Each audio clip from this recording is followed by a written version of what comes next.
Hello दोस्तों, welcome my YouTube channel. दोस्तों, आज आप सबके लिए फिर से लेकर आए हैं वीपीओ के रिवीजन क्लास।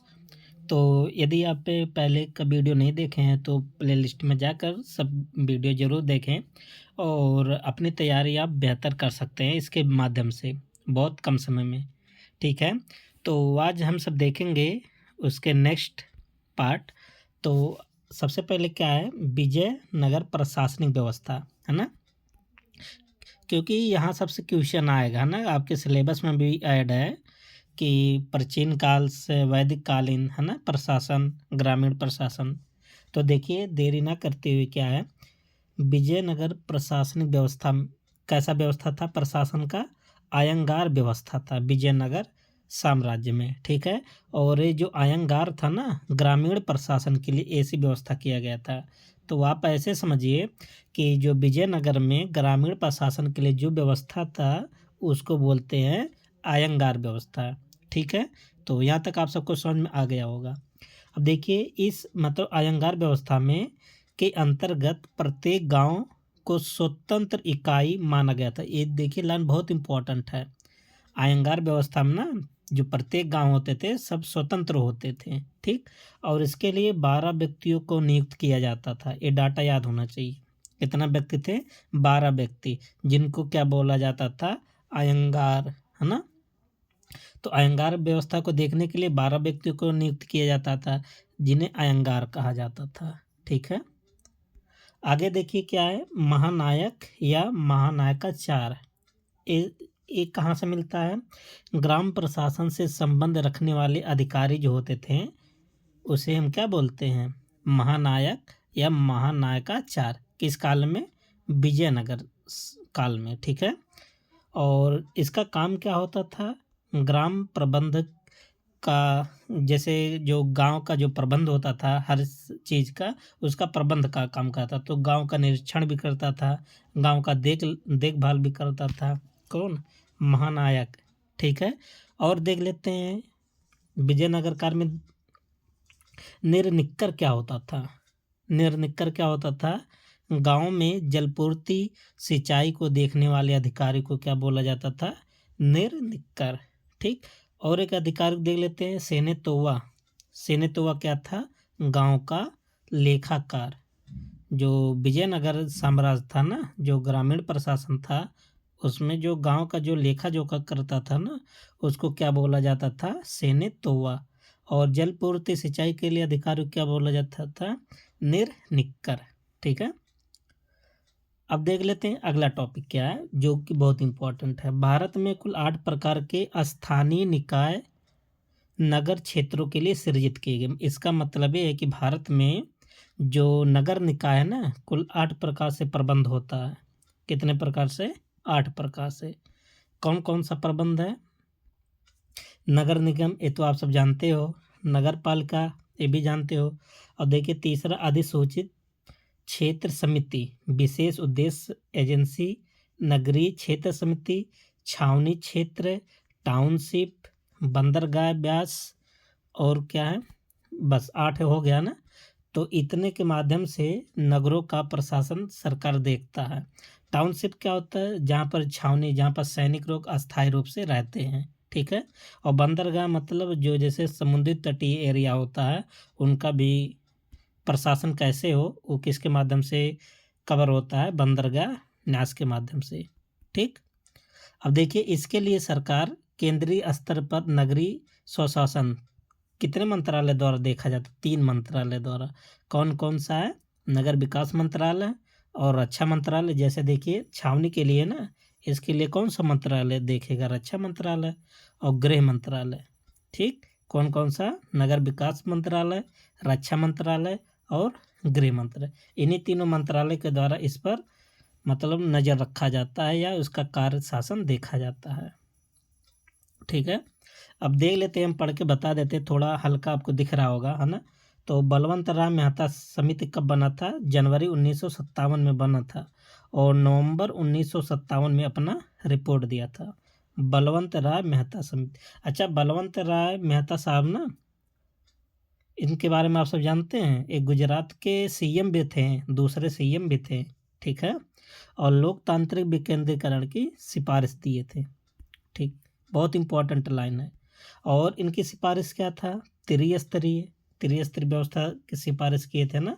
कौन कौन सा? ग्राम स्तर पर बोले थे ग्राम पंचायत होनी चाहिए, ब्लॉक स्तर पर बोले थे पंचायत समिति होनी चाहिए या क्षेत्र पंचायत होनी चाहिए, और जिला स्तर पर क्या बोले थे?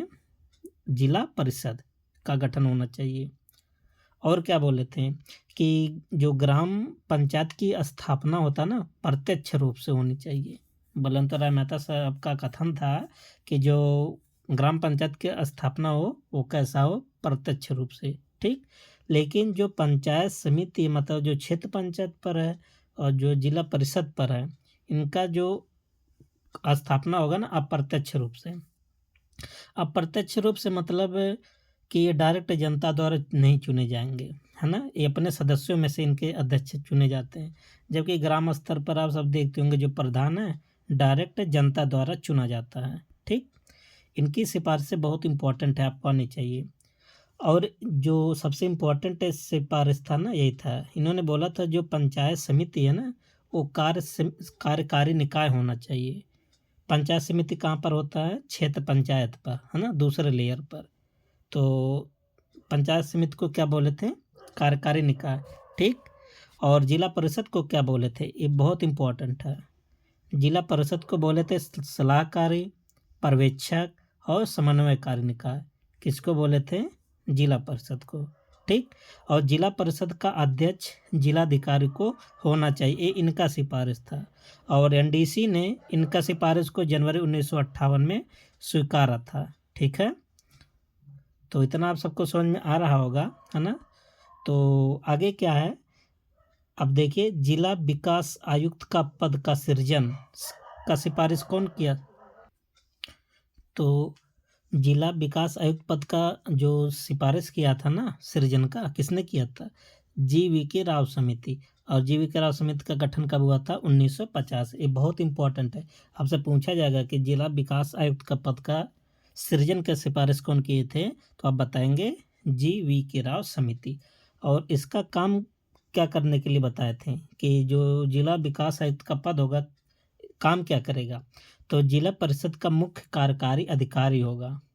ठीक, काम इसका क्या होगा? जिला परिषद का मुख्य कार्यकारी अधिकारी होगा। बहुत इंपॉर्टेंट है। अच्छा, अब देख लेते हैं संविधान में कुछ आर्टिकल। 243A में क्या बोला गया? ग्राम सभा से संबंधित है ना। 243 किससे संबंधित है? ग्राम सभा। अब ग्राम सभा क्या होगा देख लेते, ग्राम सभा की परिभाषा, है ना। ग्राम सभा ऐसी शक्तियों का प्रयोग करेगा तथा ऐसी कार्य करेगा जैसे कि उसे कानून में उपबंधित किया गया हो, है ना। इसमें बताया गया कि जैसा मतलब कानून के माध्यम से उसको शक्तियाँ दिया जाएगा, उसी अनुसार ग्राम सभा क्या करेगा? काम करेगा। अब देखिए ग्राम सभा, है ना। ग्राम सभा की परिभाषा कहाँ? 2(6) में, धारा 2(6) में ग्राम सभा की परिभाषा। और स्थापना और संगठन कहाँ पर है? अध्याय 2 में। अध्याय 2 की धारा 3 में है ग्राम सभा की स्थापना और संगठन। ठीक, और देख लेते हैं गांव सभा की स्थिति, है ना। गांव सभा की स्थिति 2 कंडीशन में देखेंगे यहाँ पर। एक तो 1994 से पहले क्या कंडीशन थी? गांव सभा की मतलब ऐसे गांव जिनकी आबादी 250 या इससे ज़्यादा हो तो वहाँ गांव सभा स्थापित होगा। ये 1994 से पहले ये था, है ना। अब 250 से कम होने पर मान लेते हैं अगर 250 से कम है जनसंख्या तब क्या गांव सभा नहीं बनेगी? तब भी बनेगी, लेकिन कैसे? अगर 250 से कम जनसंख्या है ना तो 2-3 गांव को आपस में मिला कर गांव सभा बना दिया जाता था। ठीक है, अब देखिए धारा 11 क्या कहता है। एक तो 1947 का धारा 11 ग्राम सभा की बैठक एवं कृत्य के बारे में बताया गया। धारा 11, है ना। तो ग्राम सभा की एक वर्ष में कितनी बैठक होनी चाहिए? ग्राम सभा की 2, एक तो खरीफ की फसल कटने के बाद, एक तो रबी की फसल कटने के बाद, है ना। और बैठक की गणपूर्ति क्या होनी चाहिए? ग्राम सभा का सदस्य का 1/5। 1/5 का मतलब आप ऐसे कह सकते हैं 20%। अच्छा, बैठक की जो सूचना कितने दिन पहले देनी चाहिए? 15 दिन पहले। ठीक, अब देखिए टोटल सदस्य का अगर 1/5 भाग प्रधान को लिखित रूप से अगर मांग करेंगे ना, तो प्रधान 30 दिन के अंदर बैठक बुलाएगा। ठीक, और जो बैठक में जो लिखा पढ़ी होगा ना,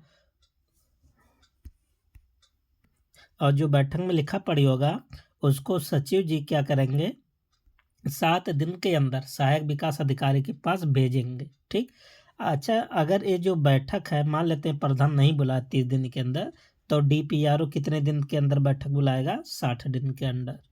ठीक है, 60 दिन के अंदर बैठक बुलाएगा कौन, DPRO। अब देखिए 74वां संविधान संशोधन देख लेते हैं ना, तो ये किससे संबंधित है, नगर से संबंधित है, नगरों से संबंधित है ना। तो 74वां संविधान संशोधन कब लागू हुआ था, कब प्रभाव में आया था, 1 जून 1993 को। इसके माध्यम 74वां संविधान संशोधन के माध्यम से कौन सा भाग नया जोड़ा गया था, 9 के का, जो किसको परिभाषित करता है, नगर पालिका को। ध्यान देना, 9 के का नगर पालिका को परिभाषित करता है। इसमें कुल कितने अनुच्छेद हैं, 243 के ता से लेकर 243 के या छा तक है, कुल इतना अनुच्छेद है। ठीक, और टोटल कितना इसमें आर्टिकल है, 18 आर्टिकल है। और 12वीं अनुसूची में इसके लिए कितना विषय दिया गया है, 18 विषय दिया गया है। ठीक, ये सब पूरा बायोडाटा किसका है, नगर पालिका का है। ये सब भी जानते रहिए। ठीक है, अब पेपर में कहाँ से आ जाए कोई भरोसा नहीं। अब देखिए राज्य निर्वाचन आयोग है ना, तो किसके लिए, नगर पालिका के लिए है ना। तो अगर पंचायत की अगर अब बात करें तो राज्य निर्वाचन आयोग कहाँ पर लिखा है, 243 के में। लेकिन नगर पालिका का जो राज्य निर्वाचन आयोग है ना, कहाँ पर है, धारा Z1। ठीक, नगर पालिकाओं के लिए निर्वाचन का प्रबंध होता है 243 में, है ना। और पंचायतों के लिए कहाँ है, 243 में, अभी आपको बता दिए हैं। अब देखिए, अच्छा जब आप सब वोट डाले हैं, है ना, जब आप सब इलेक्शन में वोट डालने जाते हैं तो स्याही किस उंगली पर लगाया जाता है, तो वार्ड तर्जनी उंगली पर अमिट स्याही लगाई जाती है पोलिंग ऑफिसर द्वारा। स्याही कौन लगाता है, पोलिंग ऑफिसर। आप सब देखे होंगे जब इलेक्शन देते वोट देते हैं ना, तो स्याही लगाया जाता है। तो याद कर लीजिए कौन लगाता है, पोलिंग ऑफिसर, तर्जनी उंगली पर। ठीक, अब देखिए भूमि प्रबंधक समिति की शक्तियां, है ना। भूमि प्रबंधक समिति की परिभाषा कहाँ पर, 2 के भा में है परिभाषा। और धारा कहाँ पर है, 28 के का में, भूमि प्रबंधक समिति, है ना। तो धारा ऐसे आप सबको याद होनी चाहिए। इसके पास पावर क्या क्या होगी, बेदखल करने का अधिकार है। बेदखल का मतलब जैसे मान लेते हैं ये सरकारी ज़मीन है ना, आबादी ज़मीन मान लेते हैं, ये आबादी ज़मीन है और इसको मान लेते हैं इसमें कोई इसको छेका लिया है, मतलब इसको कब्जा कर लिया है ना। तो जब इसको कब्जा लिया है तो इसके पास ये पावर है कि इसको मतलब उसको हटवा सकता है आदमी को जो यहाँ पर रह सकता है। भूमि प्रबंधक समिति के पास ये पावर था। या मान लेते हैं कोई आबादी ज़मीन है और कोई यहाँ पर अपना सामान वामान रख रहा है ना, तो इसको भी क्या कर सकता है, हटवा सकता है। कौन, भूमि प्रबंधक समिति। अच्छा भूमि प्रबंधक समिति का अध्यक्ष कौन होता है, प्रधान। और इसका सचिव कौन होता है, लेखपाल होता है। ठीक, और दूसरा पॉइंट क्या है, भूमि आवंटन। भूमि आवंटन के से संबंधित इसके पास पावर होता है। कब्जा करने का अधिकार इसके पास भी होता है। और ग्राम पंचायत में अतिक्रमण करने पर कार्रवाई करने का भी अधिकार होता है। माल गुजारी वसूल भी सकता है और गृह निर्माण के लिए भूमि आवंटित भी कर सकता है। ये सब काम कौन कर सकता है, भूमि प्रबंधक समिति। ठीक है, और देखिए ग्राम सभा के कार्य, है ना, अभी आपको बताते हैं धारा 2 के 6 में ग्राम सभा है ना परिभाषा। तो ग्राम सभा का कार्य बहुत इम्पोर्टेंट है ना। तो सबसे पहले क्या है, विकास संबंधी योजना में इसका कार्य बहुत महत्वपूर्ण होता है। जैसे मान लेते हैं कि कोई केंद्र सरकार की योजना हो या राज्य सरकार की योजना हो ना। जैसे मान लेते हैं एक सिंपल योजना मान लें कि प्रधानमंत्री आवास योजना है ना। तो अभी आप सब देखते होंगे कि अपने गांव में देखते होंगे कि जिसके घर भी रहता, मकान भी रहता, उसको भी प्रधानमंत्री आवास योजना मिल जाता है, और जिसके पास छप्पर रहता है और मतलब लकड़ी का मकान रहता है ना, उसको नहीं मिल पाता है। तो ये सब दिक्कतें कहाँ से आती हैं? ये गलती होती है ना ग्राउंड पर ही। तो ग्राम सभा का ही वही काम है कि जो लाभार्थी हैं, जो वास्तविक लाभार्थी हैं, उसका पहचान करना कि हाँ किसको मकान मिलना चाहिए, किसको नहीं मिलना चाहिए। ठीक है, तो एक काम किसका है? लाभार्थी की पहचान करना ग्राम सभा का काम है। ठीक, और लोगों को श्रमदान और अंशदान करने के लिए प्रेरित भी कर सकता है ना, इसका काम होता है। ठीक, योजना का वास्तविक लाभार्थी की पहचान भी कर सकता है। और जो सबसे इम्पोर्टेंट है ना कि जो जीपीडीपी जो योजना है, इसकी स्वीकृति ग्राम सभा की बैठक में दी जाती है। ध्यान देना, किसकी बैठक में? ग्राम सभा की बैठक में। आगे क्या है? एक्ट 1947 के धारा 29 में क्या है? ग्राम पंचायत अपने कार्यों में सहायता के लिए समितियां का गठन कर सकता है। इसमें समितियां है ना, समितियां के बारे में इसका वर्णन किया गया धारा 29 में। और धारा 30 में क्या? संयुक्त समिति। धारा 30 में क्या है? संयुक्त समिति। और धारा 29 में क्या? अस्थायी समितियां। तो कुल कितने समितियां होती हैं? 6 समितियां होती है ना। तो देखिए 6 समिति होता है, प्रत्येक समिति में 7 सदस्य होते हैं टोटल। कौन कौन? एक तो सभापति होगा और 6 अन्य सदस्य होगा। तो 6 और एक मिलके कितना हो गया? 7। तो प्रत्येक समिति में कितना टोटल सदस्य होंगे? 7 सदस्य होंगे। और जो 6 सदस्य होता है, जैसे 6+1 होता है ना, ये 6 में से एक तो महिला होगी, एक ओबीसी होगा, और एक क्या होगा? एससी या एसटी होगा। कम से कम इतना लोग का तो प्रतिनिधित्व तो होना ही चाहिए 6 समिति मतलब 6 सदस्यों में। ठीक है, अब देखिए आगे क्या है कि राज्य सरकार जो अधिसूचना द्वारा निर्देश दे सकता है। ये जो समितियां होती है ना, समितियों को जो बनाने के लिए कौन आदेश दे सकता है? राज्य सरकार, है ना। इसमें अध्यक्ष होगा, प्रधान भी हो सकता है, या कोई अन्य सदस्य भी हो सकता है ना, कोई जरूरी नहीं है प्रधान ही अध्यक्ष बने। अच्छा, अब देख लेते हैं 1961, है ना। एक्ट 1961 के बारे में पूछ सकता है। 1961 किसका एक्सप्लेन करता है? क्षेत्र पंचायत और जिला पंचायत को, है ना। एक्ट 1961 किसके लिए है? क्षेत्र पंचायत और जिला पंचायत। तो एक्ट 1961 में एक धारा पड़ता है, धारा 19, है ना, जो अध्यक्ष और उपाध्यक्ष का चुनाव से संबंधित है ना। तो इसमें क्या बोला गया? धारा 19 में अध्यक्ष और उपाध्यक्ष का चुनाव जिला पंचायत के निर्वाचित सदस्यों के द्वारा होगा, मतलब अप्रत्यक्ष रूप से होगा। ठीक है, ये आर्टिकल आपको याद कर लेना, धारा 19 में बोला गया है।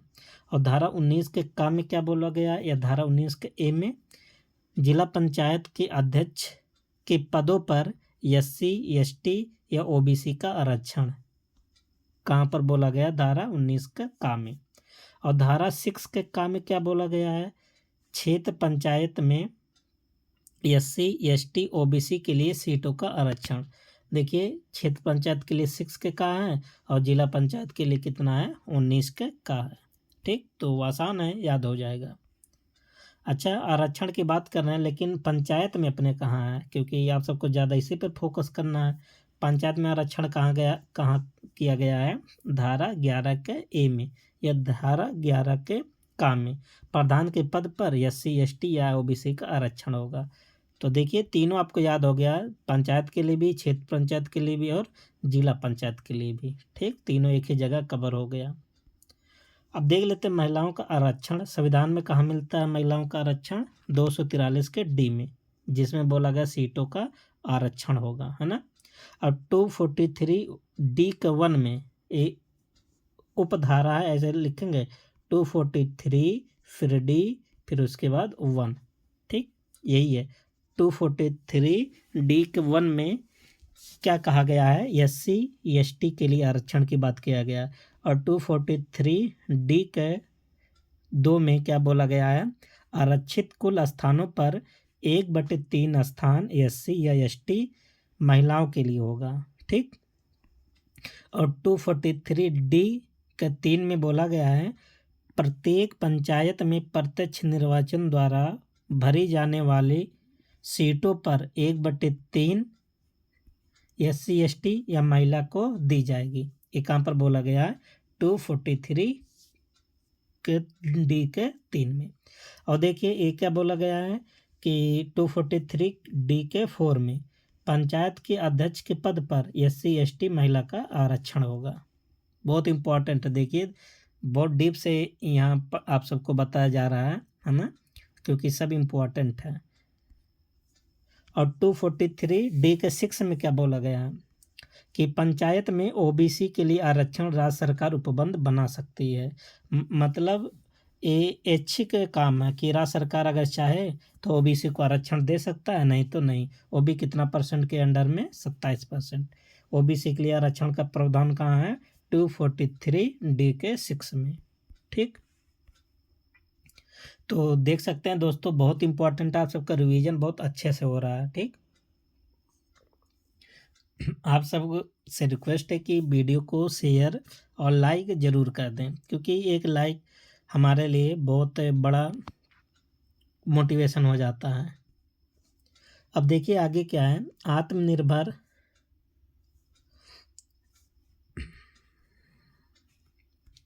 देखिए उत्तर प्रदेश में अनुसूचित जाति वित्त आयोग निगम कब बना था? 1975 में। ठीक, और बहुत इम्पोर्टेंट है, वन लाइनर है ना। और ब्रिटिश भारत में सर्वप्रथम केंद्रीय जन्म मृत्यु और विवाह पंजीकरण अधिनियम कब आया था? 1886 में। ये ब्रिटिश भारत की बात कर रहे हैं, 1886 में आया था। 1969 वाला मत देखिएगा, है ना। और देखिए क्या है कि मतदान अध्यक्ष के ना होने पर मतदान अधिकारी कार्यों को देखता है। मान लेते हैं अगर मतदान अध्यक्ष ना है तो कौन देखेगा उसका काम? मतदान अधिकारी देखेगा। ठीक है, और देखिए क्या है कि गांधी ग्राम योजना कब आया था? 1995-96 में आया था। पूरे देश में पंचायत व्यवस्था लागू करने वाला पहला राज्य कौन सा था? आंध्र प्रदेश। सबसे पहले तो राजस्थान में शुरू हुआ था, लेकिन पूरे प्रदेश में लागू कौन किया था? आंध्र प्रदेश, है ना। और राज्य वित्त आयोग के अनुसार कुल विभाजन पूल का पंचायती राज संस्थाओं को कितना परसेंट मिलता है? 40%। जायज़ बात, अगर पंचायतों को 40% मिलेगा तो नगर निकायों को कितना परसेंट मिलेगा? 60% मिलेगा। ध्यान देना, एक कुल पूल का है हिस्सा। ठीक, और देखिए स्वर्ण जयंती ग्राम स्वरोजगार योजना कब शुरू हुआ था? 1 अप्रैल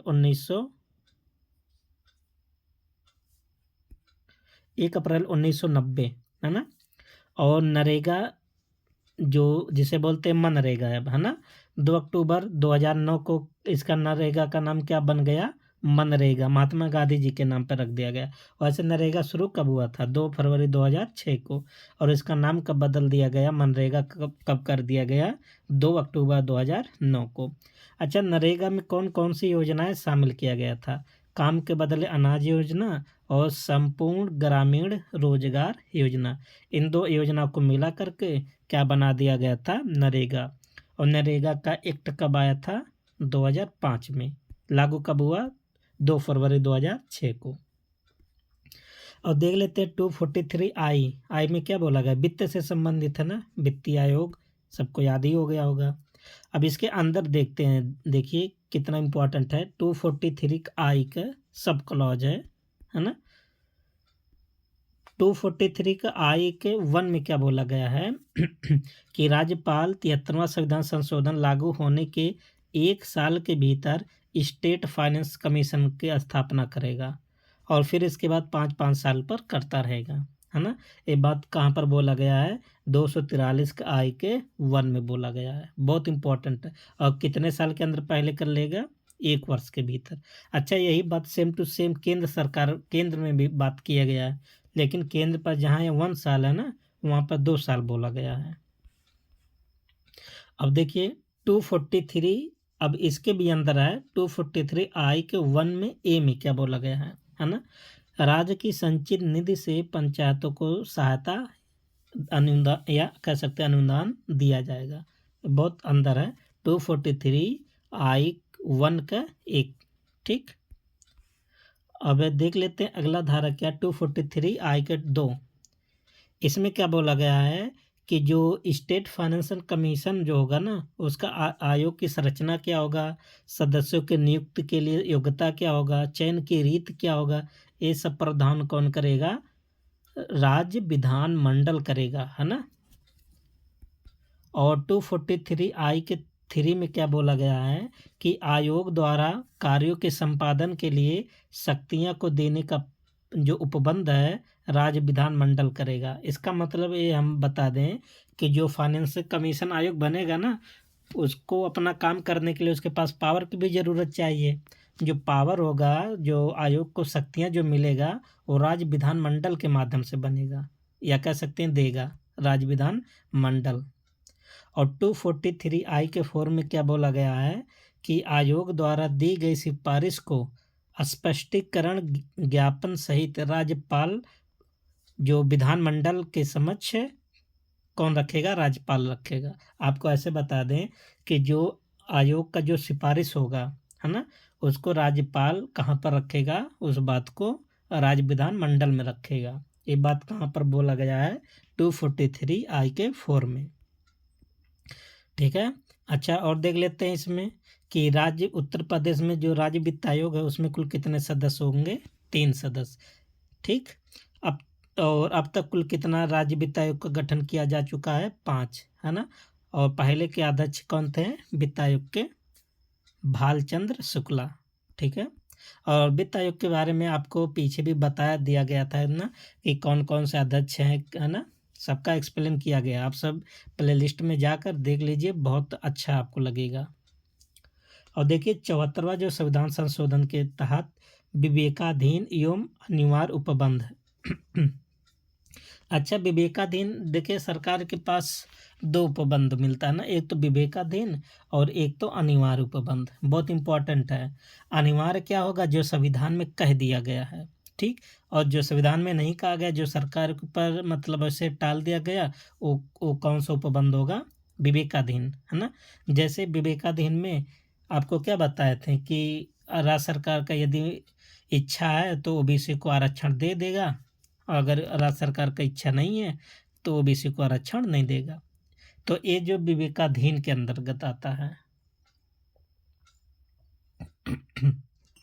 ठीक है। और अनिवार्य उपबंध क्या है, जैसे महिलाओं को आरक्षण कम से कम तो 1/3 तो होना चाहिए, है ना। एक कौन सा उपबंध है, अनिवार्य उपबंध है। पंचायतों का चुनाव या नगर पालिकाओं का चुनाव 5 वर्ष में होगा, ये कौन सा है, अनिवार्य है। तो आप ऐसे समझ लीजिए कि जो लिखा गया है संविधान में वो अनिवार्य है, और जो नहीं लिखा गया वो क्या है, विवेकाधीन। जैसे विवेकाधीन कौन कौन सा होगा, विवेकाधीन कौन कौन सा होगा, जैसे नगर पालिकाओं का गठन, सॉरी ये अनिवार्य होगा। विवेकाधीन आपको बता दिए अनिवार्य है ना, क्योंकि 5 साल में निश्चित कार्यकाल चुनाव नगर पालिकाओं का होगा। तो यही सेम फार्मूला पंचायतों के लिए भी लागू होता है। ठीक है। और चुनाव लड़ने की उम्र कितना वर्ष, 21 वर्ष। ये तो विवेकाधीन तो है नहीं, अनिवार्य है ना, कि आप चुनाव कब लड़ सकते हैं, जब आपका उम्र 21 साल हो गया हो। तो सेम टू सेम यही फॉलो अप करेंगे पंचायतों के लिए भी। और SC ST का आरक्षण ये भी क्या है, अनिवार्य है, ये भी लिखा हुआ है ना। तो बाकी आप सबको बता दिए हैं, इतना आप सब दिमाग लगा सकते हैं। ठीक है। जैसे देखिए महिलाओं का आरक्षण ये भी अनिवार्य है, 5 वर्ष में राज्य वित्त आयोग का गठन ये भी क्या है, अनिवार्य है। और राज्य निर्वाचन आयोग का गठन ये भी क्या है, अनिवार्य है। ठीक है। अब देखिए बहुत इंपॉर्टेंट डाटा है, क्योंकि डाटा सबके पेपर में पूछा जाता है। उत्तर प्रदेश के जो रूरल लोकल बॉडीज़ को कितना पैसा दिया गया, इसके बारे में बताएंगे। ठीक। और किसके द्वारा, 15वां वित्त आयोग के द्वारा। ठीक है। अगर हम 15वें वित्त आयोग की बात करें तो रूरल लोकल बॉडी को कितना रुपया दिया है, तो 2021-22 में कुल कितना रुपया दिया था, 7208 करोड़, है ना। 2022-23 में 7466 करोड़, और 2023-24 में 7547 करोड़, और 2024-25 में 7994 करोड़, और 2025-26 में 7797 करोड़। ठीक। अच्छा, डेटा आप सबको याद क्या करना, देखिए पहला वाला याद कर लीजिए, ठीक, और ये दोनों याद कर लीजिए, और टोटल तो आपको याद होना चाहिए, 1 2 3 4 डेटा आपको याद होना चाहिए। टोटल कितना करोड़ दिया है, 38012 करोड़। टोटल याद कर लीजिए कि 15वां वित्त आयोग ने टोटल कितना रुपया दिया, क्योंकि आपका ये सत्र चल ही रहा है 25-26, तो इसके लिए ये भी पूछ सकता है कि 2025-26 के लिए 15वां वित्त आयोग कुल कितना रुपया आवंटित किया गया है। ठीक है, बहुत इंपॉर्टेंट है सब, ये सब आप सब यूट्यूब पर मुश्किल है पा जाएं। अब देखिए वही चीज़ यहाँ पर 2-3 प्रकार के डाटा दिया गया है ना, सब आपका दे दिया गया। 15वां वित्त आयोग जो है रूरल लोकल बॉडी को कितना रुपया दिया है हमने, और उत्तर प्रदेश के लिए रूरल लोकल बॉडी को कितना रुपया दिया, क्योंकि आप उत्तर प्रदेश की तैयारी कर रहे हैं तो उत्तर प्रदेश के लिए स्पेशल है ना। तो 2021-22 में कुल लोकल बॉडी को कितना रुपया दिया गया था, 44,901 करोड़ टोटल है ये आपका रूरल लोकल बॉडीज़ के लिए, जिसमें से हेल्थ के लिए कितना रुपया दिया गया, 1319 करोड़ है ना, और उत्तर प्रदेश में कितना है, 7208 करोड़। ठीक, तो बाकी आप सब देख सकते हैं जो डाटा है ना, कि पहला आपका याद कर लीजिए ये सब, ठीक, और इसके बाद 25 वाला याद कर लीजिए और टोटल याद कर लीजिए।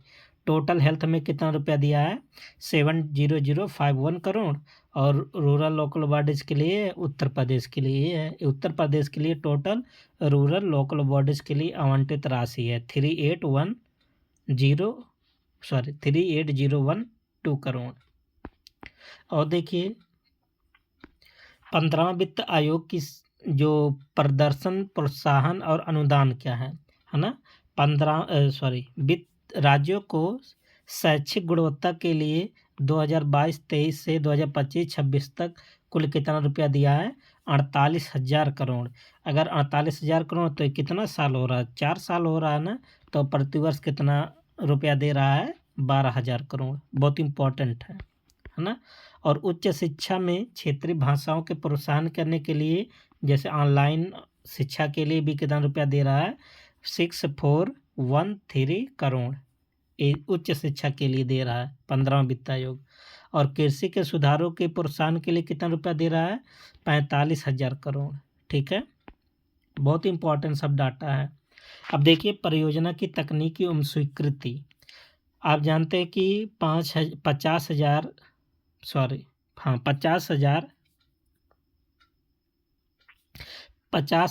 तक कार्य योजना कौन देख सकता है, ग्राम पंचायत, मतलब ग्राम पंचायत जो है 50,000 रुपये तक की कार्य योजना देख सकता है। और 50,000 से 2.5 लाख तक कौन काम देख सकता है, सहायक विकास अधिकारी। और 2.5 लाख से 5 लाख तक कौन काम देखेगा, जिला पंचायत राज अधिकारी। और 5 लाख से ऊपर तक कौन काम देखेगा, डीएम देखेगा, जिलाधिकारी महोदय। ठीक है, तो डाटा याद होना चाहिए। अब देखिए यही चीज़ प्रशासनिक व्यवस्था में क्या वित्तीय स्वीकृति क्या दिया गया है, 5 लाख तक अकेले कौन देखेगा, ग्राम सभा। और 5 लाख से 7.5 लाख तक सहायक विकास अधिकारी। और 7.5 लाख से 10 लाख तक जिला पंचायत राज अधिकारी। और 10 लाख से ऊपर तक कौन देखेंगे, जिला अधिकारी महोदय। ठीक, ये प्रशासनिक स्वीकृति है और ये परियोजनाओं पर तकनीकी स्वीकृति। ठीक, अब देखिए ग्राम पंचायत विकास योजना जीपीडीपीसी को बोलते हैं ना, तो 1947 के एक्ट में लिखा धारा 15 के का में इसके बारे में, तो याद कर लेना धारा 15 के का।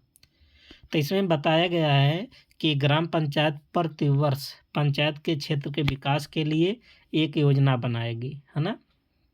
क्या बनाएगी, योजना। किस धारा में लिखा गया है, धारा 15 के का। और जो योजना बनेगा ना उसको ई ग्राम स्वराज पोर्टल पर अपलोड किया जाएगा।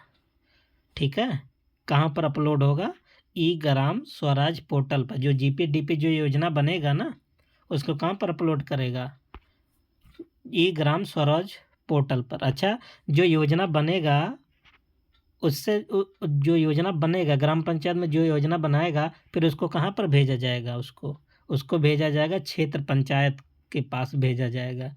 ठीक, और फिर उसको कहाँ पर अपलोड किया जाएगा, ई ग्राम स्वराज पोर्टल पर। आगे देखिए क्या है, भारत सरकार द्वारा जीपीडीपी मतलब ग्राम पंचायत विकास जो योजना है कब प्रारंभ हुआ था? 2015 में। उत्तर प्रदेश सरकार ने इसे कब अपनाया था?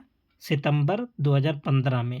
ठीक है, इसके लिए निर्देश जारी किया गया था, ध्यान देना, सितंबर 2015 में। और जीपीडीपी में कुल कितने चरण होते हैं? 5 चरण। ये चरण सबको रट्टा होना चाहिए। वातावरण का निर्माण होना चाहिए, परिस्थिति विश्लेषण होना चाहिए, आवश्यकताओं समस्याओं की पहचान होनी चाहिए, संसाधनों का निर्धारण एवं ड्राफ्ट तैयार, और प्रशासनिक और वित्तीय स्वीकृति। ये 5 चरण सबको याद होना चाहिए, बहुत इम्पोर्टेंट है। अब देख लेते हैं क्रेडिट कार्ड, है ना। किसान क्रेडिट कार्ड योजना कब आया था? 1998 में आया था। और 2018-19 में ना मत्स्य पालकों को भी इसकी सुविधा दी जा रही है। आप ऐसे कर सकते हैं कि 2018-19 से जो मछली पालन करते हैं ना उनको भी केसीसी का सुविधा दिया जा रहा है। ठीक, अच्छा, इसका उद्देश्य क्या था? उद्देश्य था कि फसलों को खेती के लिए अल्पकालिक ऋण उपलब्ध कराना, है ना। अच्छा, अभी जो बजट आया 2025-26 का, पहले केसीसी में 3 लाख रुपया लोन दिया जाता था, अब इसको बढ़ाकर कितना लाख रुपया कर दिया गया है? 5 लाख रुपया कर दिया गया है। ठीक, ये याद कर लीजिए आप सब भी, नया अपडेट है। और केसीसी को कहाँ कहाँ से आप लोन ले सकते हैं? वाणिज्यिक बैंक, आरआरबी, लघु वित्तीय बैंक, सहकारी समिति बैंक, ये सब क्या करेगा? ये सब क्या करेगा? लोन देगा, है ना। और मनरेगा कार्यक्रम जो संविधान है, संविधान की धारा 43 लागू करने हेतु लाया गया था, है ना। जो धारा 43 है ना, उसमें जिक्र किया गया। और धारा 43 में क्या है? कर्मचारी को निर्वाह मजदूरी, है ना। सरकार का एक कर्तव्य है कि जो भी उनके नागरिक हैं उनको मतलब काम दे सरकार, है ना। और 43 में क्या? कुटीर लघु उद्योग की स्थापना के संदर्भ में प्रावधान किया गया है। तो जो मनरेगा जो योजना था ना, कार्यक्रम, धारा 43 को देखते हुए लाया गया था। ठीक है, तो दोस्तों आप सब देख रहे हैं बहुत कम समय में आप सबका रिवीजन बहुत अच्छा हुआ होगा। तो आप सब वीडियो को पूरा देखें, आप सबको ज़रूर कुछ ना कुछ अलग मिलेगा। ठीक है, तो अभी टाइम है, 1-2 बार देखेंगे दिमाग में बैठ जाएगा, और पेपर में जब देखेंगे तो तुरंत आप सब लगा देंगे। तो अब मिलते हैं नेक्स्ट वीडियो में, तब तक के लिए best of luck, thank you and take care.